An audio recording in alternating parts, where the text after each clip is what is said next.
Sunday. We're working on the railroad. What we're going to do today is, and a lot of this I already did on my workbench, and you'll see the videos in this video.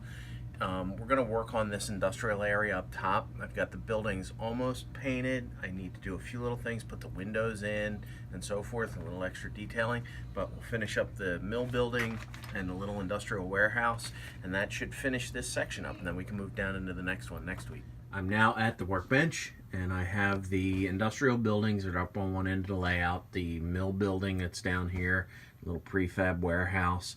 And what I've done is I've primed everything gray, except for the prefab warehouse. I haven't done that yet. But I primed the mill buildings gray. And I'm going to use Tamiya paint here. I'm going to use Tamiya XF1 flat black and paint all the roof sections. As you can see, I've mounted them all to little popsicle sticks with double stick tape so I can hold them while I spray paint them. So they're all going to be black. Then I'm going to go back and use something like this Tamiya gray. This is RLM gray, XF22. It's a nice darker gray. So I think I'm going to paint the building with that and this building.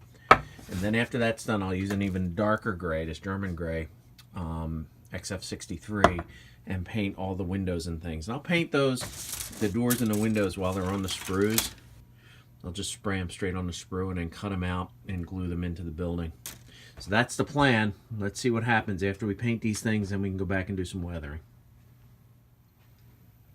Alright, I've finished step one. Step one was to put all the primary coats of color on all these buildings.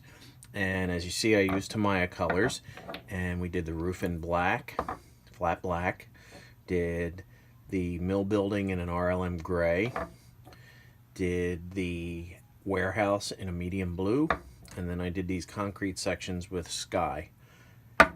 Now that all the base colors are on, the next step will be to weather up some of these buildings, add some detail, and then do final assembly. Let's take a look at some of the material we'll use to do some of the weathering on these buildings. I have a lineup of things here. The first three here are AK materials. They're washes and streaking material, rust streak and some gray streaking. I figure these I'll use on the mill building, on the gray buildings. I have Tamiya Panaline Accentuator or accent colors. I have black and gray. We'll use those in various places. I have a bottle here of White Spirit, AK White Spirit.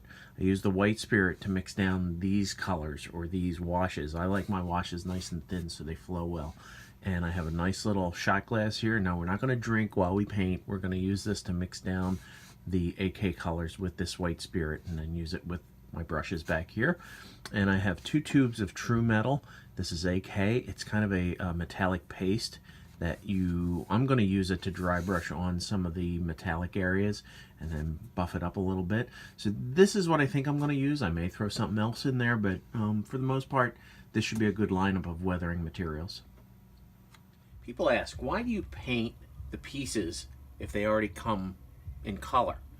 Well, the reason you put paint on these things is to flatten out the color. In other words, if you put them together straight out of the box and put them on your train layout, it's going to look like a plastic box. It's going to look like a little plastic building, shiny, no detail.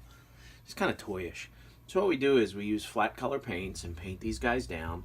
And then the idea is to take washes, and we'll use dry brushing, which is lightening up the original color and scrubbing it on to give this depth and give it highlights.